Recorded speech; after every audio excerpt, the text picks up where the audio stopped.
So it is day 4 of Kings Canyon National Park. I'm currently on the John Muir Trail, also Pacific Crest Trail in this section, heading south towards Mather Pass. And right now I'm headed east, but once I get out of this valley, we're going to be going south. And Mather lives in infamy from my PCT experience. I hiked the trail in 2017, which was the big snow year. So Mather Pass was a day. So all those passes had snowfield before and after, and Mather's pretty steep, so you had to do a traverse on the icy slope to get to some of the switchbacks that were exposed and get over the pass. My group took a horrible traverse, and we got stuck on a rock for 30 minutes before we figured out how to get off of it, and it involved a free swing, and it was terrifying. But once we made it to the switchbacks, I got a huge bloody nose, so I just stuffed tissue in my nose on the way down, which was steep. On the way down, we kept encountering snow bridges, so we'd have to kind of go off trail and back on trail, and that involved some more bouldering. And while that was happening, there were some rock falls, and then there was a big crack, and you looked in the distance, and there was just this dark band of thunderstorms heading our way.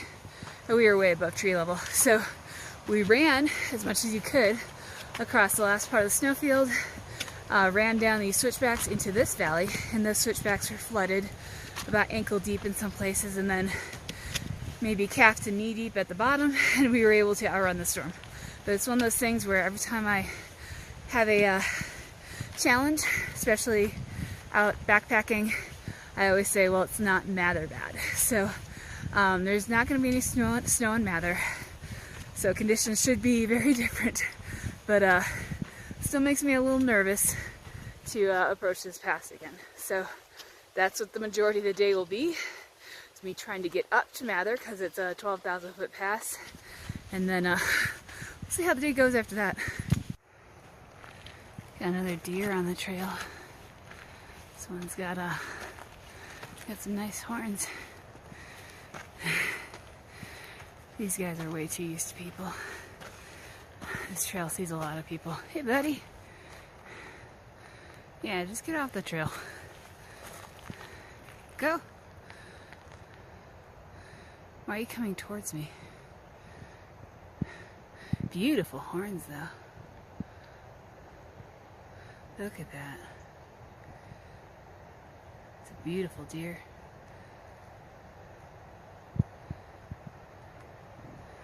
Okay, up here is the switchbacks I'm headed towards.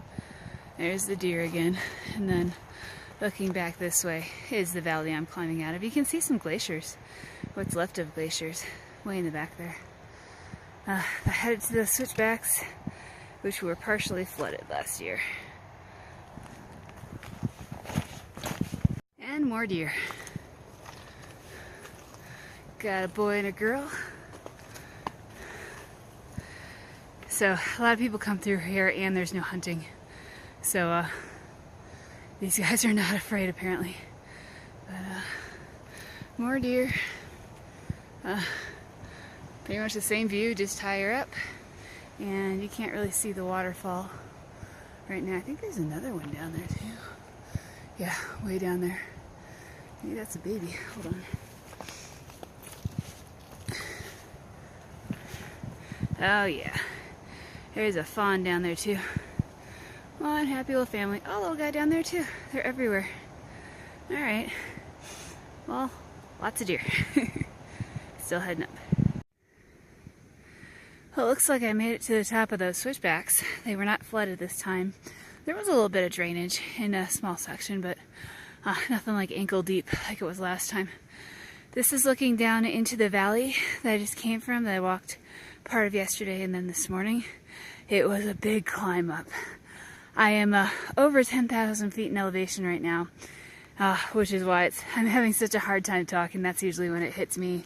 Elevation is at 10,000 feet.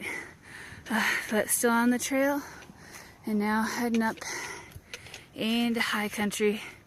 And I think I stay at or above 10,000 feet the rest of the day, so might be having a hard time talking in these videos, but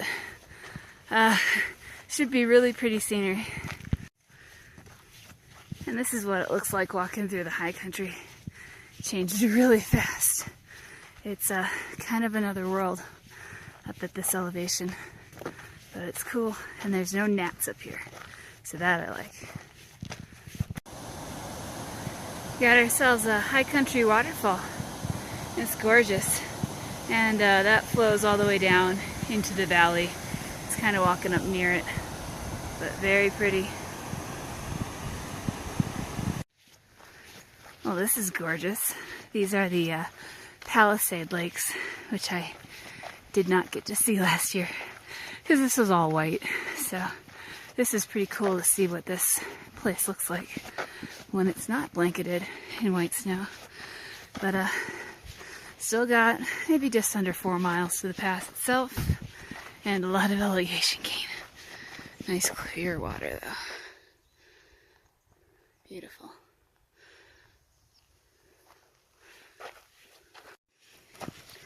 Still heading towards Mather Pass anyway, and this is what I remember from last year as being partially passable, partially impassable.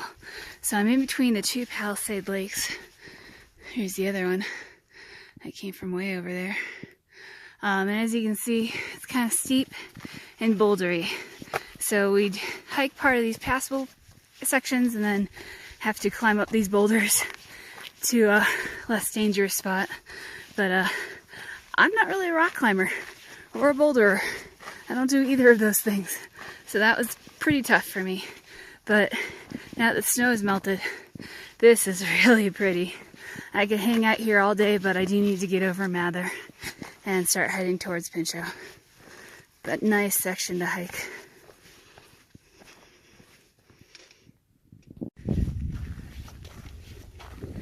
There it is, Mather. Oh, the name still gives me chills. It's not going to be as hard this time as it was last time, but ooh, there it is, Mather Pass. Well, hopefully, once I'm over it, I'm going to be like, oh, that wasn't that bad, and the name won't strike fear in me anymore. It's already been so much easier than when I was in this section last year. But there it is. It's a long way up though. I'm already at a pretty high elevation. It's gorgeous though. This is the trail, and we have another Palisade Lake down over here below Mather. Mather. It's so close, but still so high up. Got a nice view of the surrounding peaks and little itty bitty glaciers, and then back down to the Palisade Lakes. A little bit further to go, and then I'll be over one of the toughest passes. Well, tough because it's high, 12,000 feet. Air is thin. So close, so close.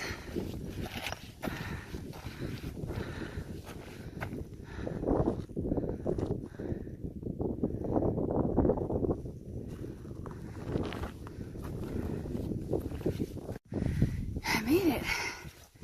Here it is. Mather Pass. Whew. Well, it's tough. Looking back out, looking north where we came, that Palisade Lake's down there, and then going south into that beautiful valley. I can actually see the Kings River down there. It should be the South Fork of the Kings River. So that's next. Okay, heading down the other side of Mather Pass. You can kind of see there's a big slope and some switchbacks. When it was snowed, we crossed the slope there. So the trail itself actually comes down this way and then circles down that way. But when there's snow, there's no trail. So when I get back closer to the switchbacks, I'll see if I can try to find where we got stuck on that rock for 30 minutes. But gorgeous views. It's a very pretty pass. It was a terrifying pass last year, but it's a very pretty pass. Alright, so I think right about here are these switchbacks that were exposed. So you see the trail now, they've got switchbacks that go all the way across the slope. That was all snow and ice when I was here. So I think where those switchbacks are kind of where we tried to traverse. These might be the rocks we were stuck on over here. I'll have to go back and compare them in the pictures. It's either this one or these up here. But yeah, so we tried to traverse across that, which was just sheer up and down, until we figured out if we cut our way up to a traverse that was further up here, we could get to these switchbacks. But this looks so different, and it's going to be so much easier going down actual switchbacks and not having to kick your own steps through the ice and snow on a very steep slope. So looking forward to going down. A little bit further down now, you can actually see the trail going across there next to some sparkling blue lakes. This is just absolutely gorgeous coming down, so I wanted to film it. But you can also see the unwise approach we did last year. So we basically came from these lakes where that trail is, and then kind of came up these slopes and then tried to go over that really steep part. Looks like you can do it from the ground, but it wasn't a good idea. So just making my way down Mather, and if I officially get down to those lakes without a nosebleed or any of those other things that happened, Mather Pass will officially not be Mather bad. So that would be awesome. Oh, there he goes. Hopped out of the rock. Oh, I can see him now. Marmot sighting. I went a couple days without seeing marmots, and now I've seen a couple of them. I saw a pika near the top too, but couldn't get my camera out in time for that little guy. Still heading down Mather.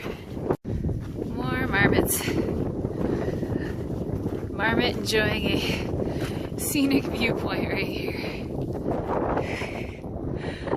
They always seem to like overlook these beautiful areas when I see them. They're the ones that don't want to budge from their spot either.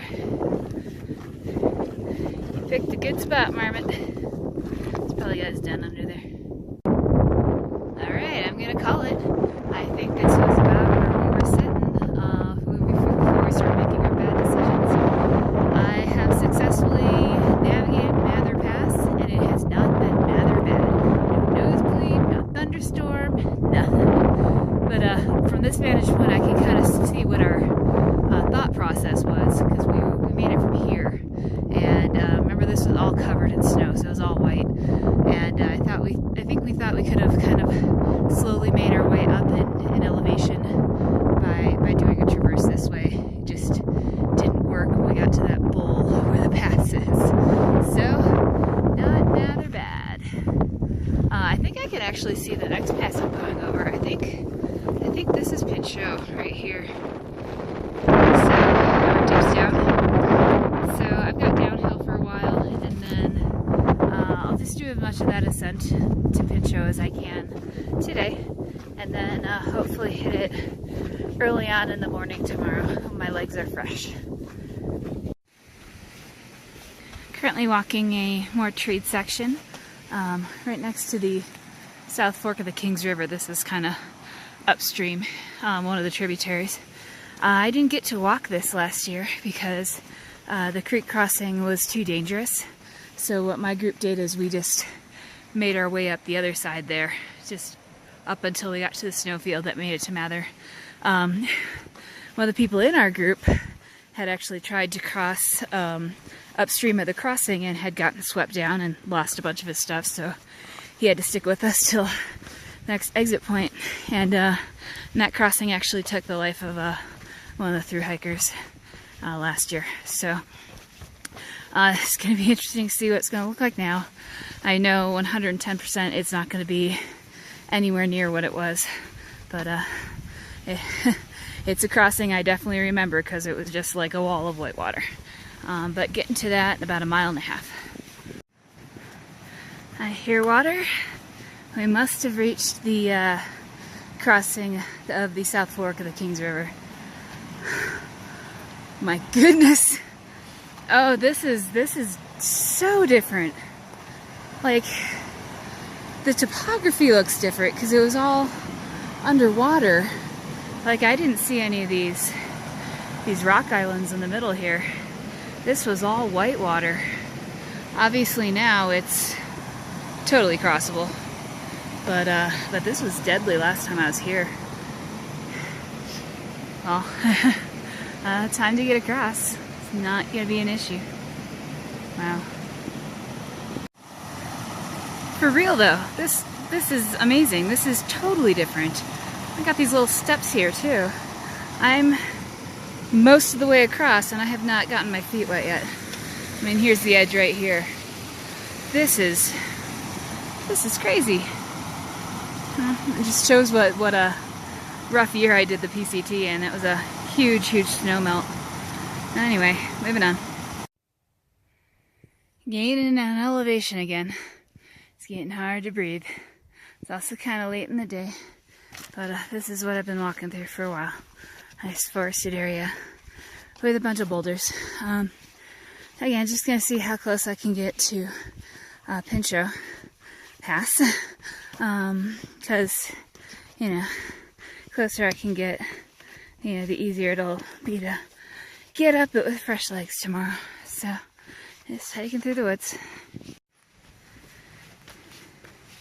Headed out of the trees and up in elevation again. Looks very beautiful in the evening light though. Just gonna make my way till I can't make my way anymore. Another deer. He is handsome. He's a big deer. Those nice horns. You're up high in elevation, buddy.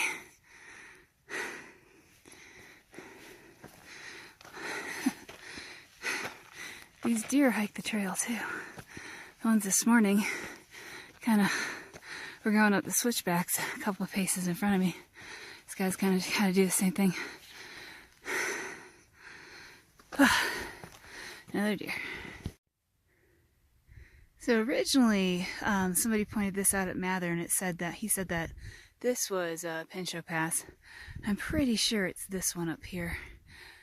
Gorgeous sun on the granite.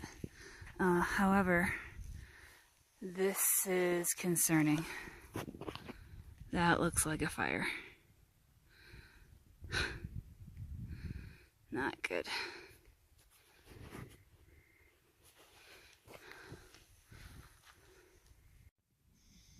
Seems like camping near the pass is a popular thing, so I found one of the last remaining campsites.